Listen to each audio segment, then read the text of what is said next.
Charlotte Hornets. The first time ever, two brothers, him and Lonzo, selected in the top 5 of the NBA draft. Max, I'm starting with you here. Do you think MJ made the right choice with LaMelo?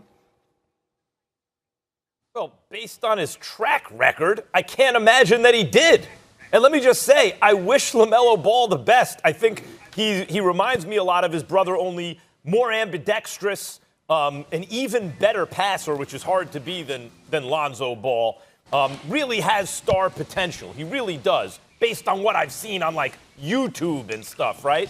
But you can see it. It jumps off at you, his court vision. He has, like, genius passing ability. As I said, ambidextrously genius stuff, right? So I get it. But Michael Jordan, the only thing that surprises me is he drafted a guy who's not from North Carolina. Like, Michael Jordan's track record in the draft is awful.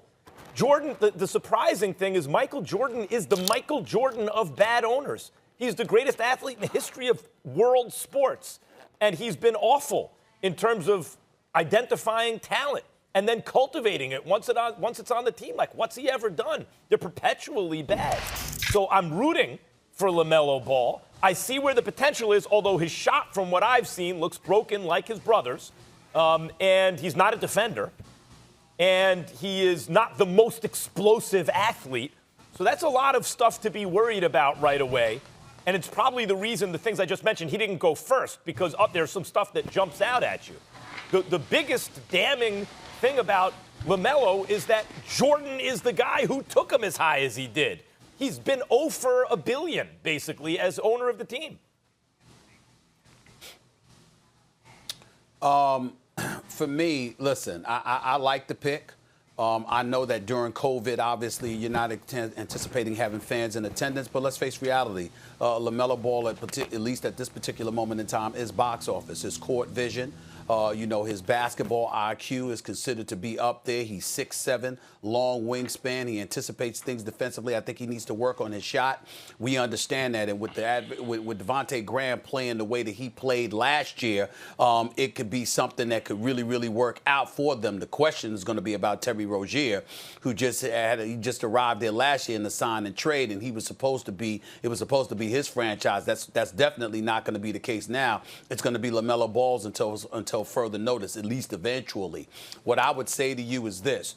There's nowhere to go but up. We know over the last 17, 18 years or so, the Charlotte Hornets have only made the playoffs 3 times. They've never been out of the first round. We understand what the situation is. Mitch Kupchak is now your GM, your guy making the basketball decisions. We know what his experience entails.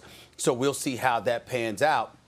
But in the end, if you're in Charlotte, you definitely needed some kind of box office attraction. And until further notice, that's exactly what LaMelo Ball is, which brings me to LaVar Ball, the Papa Ball, the father of LaMelo and Lonzo, LiAngelo and these boys.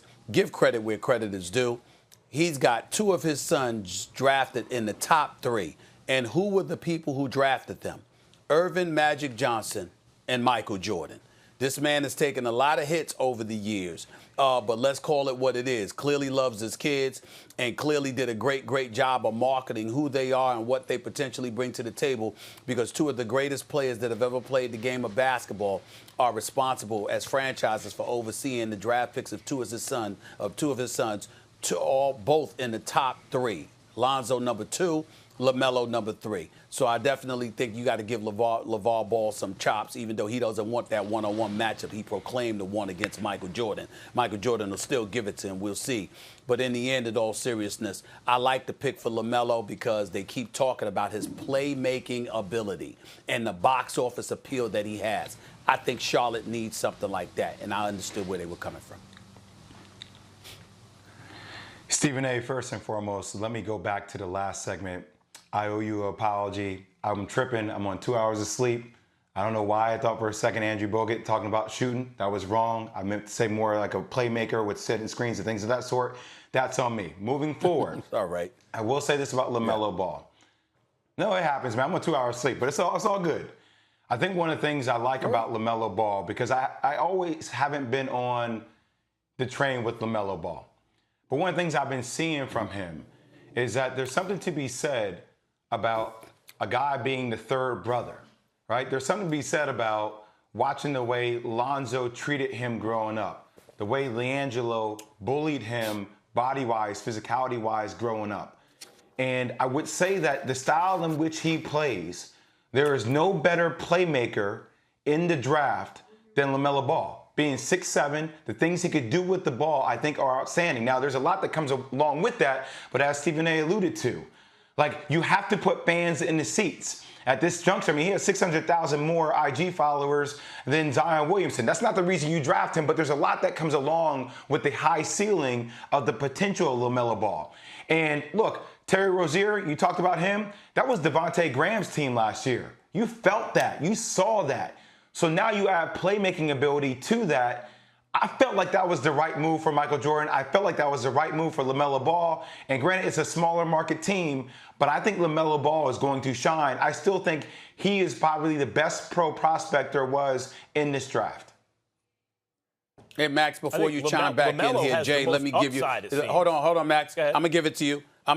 I just wanted to let Jay know, if you know, as somebody who's very, very experienced with getting 2 hours sleep, English breakfast tea with some honey and some milk works wonders. Just want to let you know that. Thanks for watching ESPN on YouTube. For live streaming, sports, and premium content, subscribe to ESPN+.